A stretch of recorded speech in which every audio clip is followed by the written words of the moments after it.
Have you ever woken up from sleep because you felt like your heart was beating against the bed or against the pillow? Or does your mind race the second your head hits the pillow? You may be dealing with anxiety at night or panic attacks during your sleep. This is horrible. This is something that I dealt with for a long time, actually. It's more of the panic attacks at night. I would wake up 2, 3 a.m. and I would already know what's coming. I would wake up because my heart rate had increased. And sometimes if I was laying on my stomach, I could feel it hitting the mattress, and I thought it was super uncomfortable. I always had to get out of bed. At first, I didn't realize that was probably making it worse because my heart rate was increasing more because I was getting out of bed. And I would get out of bed, I would do deep breathing, I would walk around wherever the house. I just felt like I had to move. I couldn't feel my heart racing anymore. It was hard for me to just feel my heart and feel nothing else moving. So I said, I need to move. As I got better equipped to deal with those nighttime panic attacks, I started moving less. I still got out of bed, but a lot of times I would just sit in a cold shower. That is very, very helpful. Not the most comfortable, but very, very helpful. And actually, it puts you back into a good sleep. A cold shower puts you into a good sleep. I would never just take one regularly, but maybe I should. But I don't know. But let's talk about just the anxiety part. So why do you get nighttime anxiety? A lot of times we're overthinking. We're probably stressed. Like the 2 times of the day where you think about either the worst or the best part of your life that's currently triggering you at the moment is at bedtime or right when you wake up. Like you either first think about, you're happy and you're just like, oh my God, I can't wait for this day. Or you're like, man, yesterday wasn't a nightmare. Yesterday really happened and I'm bringing it with me. Same at night.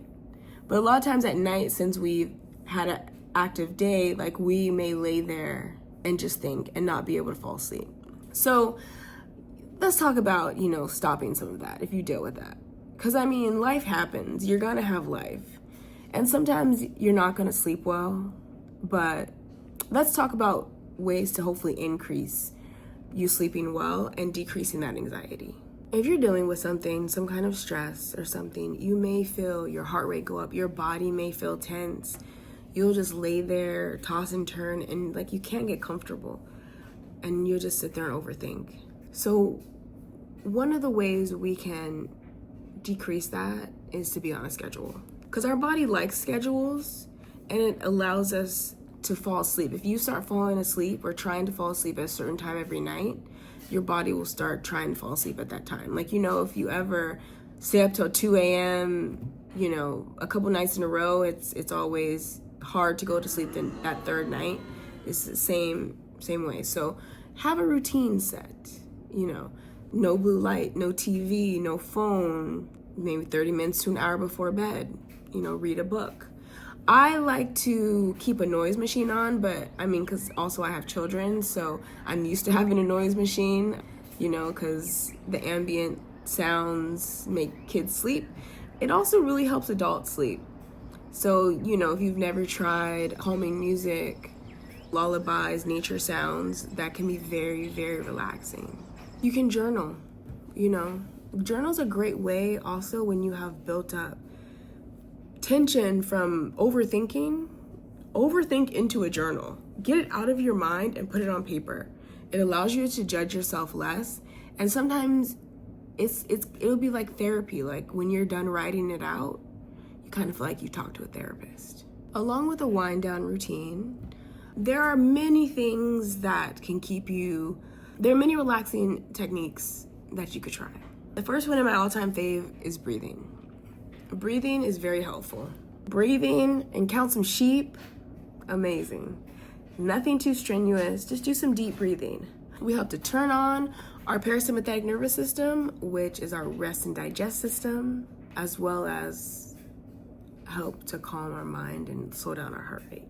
You can focus on your breaths, like in a meditative state. You can listen to meditation. So I use the pray.com app every day, and at night, the nighttime prayer always comes with a podcast from our Bible meditation. So you could always Google Bible meditations if you're if you're religious. And that's really, really helpful, you know, because a lot of the meditative apps like Calm and stuff, they will have you get in a comfortable position. They will have you think about your body movements. They'll kind of do a progressive body scan with you sometimes. So a progressive muscle relaxation or body scan is where you'll tense up and you'll relax parts of your body and you'll focus on those parts. Like you can start top down or bottom up, whichever you want to do. You just think about the parts of your body and how it feels. So you tighten up, you relax your foot.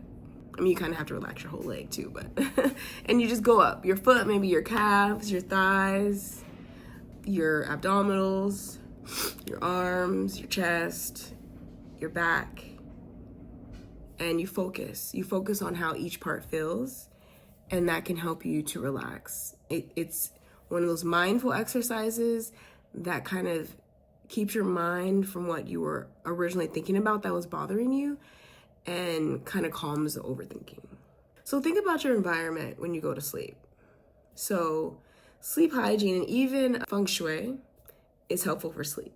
Like one of the things I learned from feng shui is you shouldn't have things under your bed because it blocks the energy. Like the energy is supposed to like a circle around, and if you have things under your bed, it blocks that energy. I mean, if you believe in that stuff. I'm not really big on putting things under my bed anyway, so I was like, always like, okay. One thing I did in my room that helped me a lot was turn my bed. So it's based on the amount of doors you have in your room and what walls they're on. I have 3 doors in my room. One for the bathroom, one for the door out, and one for the closet. So I used to always feel like when it was, my bed used to be against the wall, like next to the closet, and it always felt like I was in a cave for some reason. I don't even know why. But when I turned it to the wall so I faced the door that exits my room, that made such a big difference. Like, it's like it opened up the whole room. Amazing. So also good sleep hygiene is not to have a TV in your room. I don't have a TV in my room. I haven't had a TV in my room since college because I learned about good sleep hygiene a long time ago, and you can't really ignore it. Like, it works. The bed is for sex and for sleep. Like, that's it. That's it. You should try not to bring your work into your bed. Try not to bring computers and watch movies in your bed. Only because you want to hit the bedroom and you want your mind to think of, okay, it's time to wind down. It's time to go to sleep. You know, it's the same as making habits in a baby when you raise them. Like, at night, you're not supposed to talk to, like, a newborn, like, at night. Because they don't know their night from their day. And when you're trying to get them to that point, you talk to them all day because you want them to know, okay, this is time to be up. But then at night, you don't want them to feel that way. You want them to be quiet and know that this is a quiet time in a quiet space, so you don't always speak to them. It's kind of the same thought process, you know. Our brain is, the neuroplasticity, the way our brain adapts is real. So if you have it all over the place, you're going to bed all over whatever time, you're on Instagram all night, Facebook, TikTok, whatever, throw you off. People that work late really understand this. Also make sure that you go to bed with the lights off. Sometimes people keep things on, I don't know, they're scared. Or sometimes people, like I've had patients, they say that there's a red dot, like on a clock or a radio or something, and that red dot keeps them up. Like, I kind of feel like that with things. Like, I do have a baby light in my room because of the kids, but usually at night, in the middle of the night, I'll turn it off. But at first, I need it to watch, to make sure, because when the baby wakes up, I gotta go get her. Also, if you're really having a hard time and you're really overthinking because things are bad, finances are bad, something's bad, family member, something happened, just get up and write it down. Like, not necessarily in a journal style, just write down whatever it is that's really bothering you, even if you write one sentence. Just get it out there. Don't try to ignore it. Don't try to suppress it. It's like when we tell ourselves, it's like when you love someone or you really like someone and it's not working out, or maybe they don't like you back or something. You can't just tell yourself to just turn it off. It just doesn't happen that way. It takes time. But so let's not suppress it. Don't suppress that you have feelings. Don't suppress that you're a normal human being that feels things. Write it down. You might keep writing. And you may be be able to actually figure it out if you write it down long enough. So try it, see how you feel. Also, other parts of sleep hygiene are don't work out too late, don't eat too late. If you cannot sleep, if you're laying there for 20 minutes, get up, leave the bedroom, go to a comfortable spot, couch, chair, something, and do some reading. Or do something that doesn't have to do with the blue light. I mean, we really don't have AM/FM radios anymore, but if you have one, I guess technically you can put it on your phone, but you want to decrease the blue light as much as possible. So if you do turn one on, turn your phone upside down or turn off the light if possible. So when you say you deep breathe or you wake up with a panic attack, not just the anxiety, so anxiety is an overall term for a lot of different ways. Like there's a lot of different anxieties. One of them specifically is panic attacks. If your anxiety turns into a panic attack, which is more of an intense, like feelings of rush, it feels like, oh my God, I might have a heart attack. Like you may start shaking, or your muscles may get super duper tight, even though that happens in regular anxiety too, but it's more of a fast thing. Like I always think about it as it feels like you're just like going up a mountain, like you hit a peak and then you come down. It's like a rush, but a rush of negativity usually. It's nothing nice if you've never had one. You don't want one. I don't wish one on anyone. You're going to think positive. Know that you are safe. Say, I am safe. You are not having a heart attack. Nothing is going to happen. It is fear, worry, and overthinking. So say, I am safe. I am safe. I am alive. God is protecting me. Anything that comes to mind that is positive, say it. There's a lot of different other mindfulness activities to try. I actually have a program on Teachable that I'm very proud of, that I created, that's called Catching a Vibe. It helps to decrease anxiety, fear, and extreme emotions. And we go through all sorts of different meditation techniques and things like that, because there's too many to talk about in this video. However, make sure you have self-compassion. Sometimes we do things in our life that we're just like, dang, I fucked up. I messed up. I made a bad decision. I forgot to pay that bill. I didn't pay that bill. I don't have the money to pay that bill because I bought shoes or something like that. We make mistakes, and that's okay. Have compassion. Everything's gonna be okay. It's not the end of the world. This decision is not gonna end your life. It's not gonna be the last bad decision you make. You're gonna make so many more good decisions that it'll be amazing. So have self-compassion for yourself, especially if you fall asleep, wake up with this, go to bed again, and you're still dealing with the same stress. Tell yourself you love yourself. I'm human, I mess up, but I love me, and I'm gonna fix it, or I'm gonna get it right, even if it takes some time. It's okay to talk to yourself like if it was your best friend. Like people that you encourage, your kids, your friends, your family members, you don't talk to them bad, like if they do something wrong. You don't say, you're an idiot, you did that wrong. You say, oh, it's gonna be okay. Do the same for yourself. Like love on yourself all you can. Like you are your number one cheerleader all the time. You are your forever Valentine. Don't forget that. So share with me, what's your biggest challenge when it comes to nighttime anxiety? Like what do you do to cope? Oh, also some other things that I do to cope. I have done in the past. A glass of red wine. White wine tends to keep me up. I don't know if it keeps other people up, but red wine, like a Cabernet, is very relaxing and has some stress lowering properties. Also, Benadryl. Benadryl is an antihistamine, which can also cause relaxation. The only thing is if you take Benadryl like late at night or without giving yourself enough time to sleep, you'll wake up groggy. So you usually need at least 8 hours of sleep unless you don't have anything to do.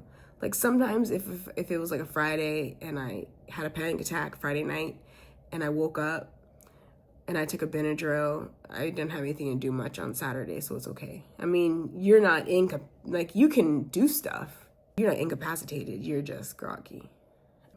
What else? Ice. So Cold things stimulate the vagus nerve, which is the longest nerve in your body. It's all the way from the top, all the way to the bottom. Basically, it looks like a tree. But you can actually stimulate your vagus nerve by different ways. One being iced. You can put cold ice or cold rag or cold water. Like, other people splash their face because their vagus nerve is up here. It goes around your face. They'll splash their face with cold water and makes them relax. Cold things around here make you relax. You can also massage your vagus nerve, I know, which also stimulates it. Stimulation of the vagus nerve causes relaxation. But I don't practice the massage of the vagus nerve, so I'm not really sure how off the top of my head, but I just know that it's by their ear, and some people do that. You can also sing. Those things also stimulate the vagus nerve. So if you're a singer or you're just very musical, just hum it out.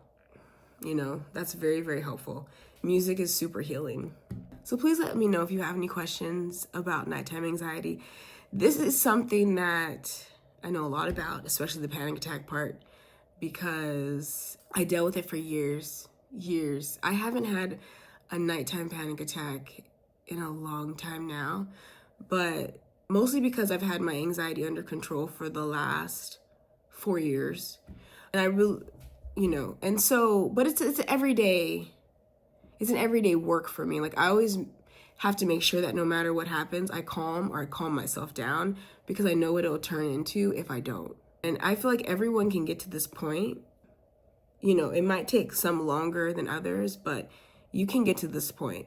But I had anxiety for 20 years. So for me to say that I don't have it right now for the last 4 years, I actually feel very happy about that. Because you don't really think about it. And I only know that is because it peaked really bad when my daughter was born, and she's 4 now. She's almost 5 actually.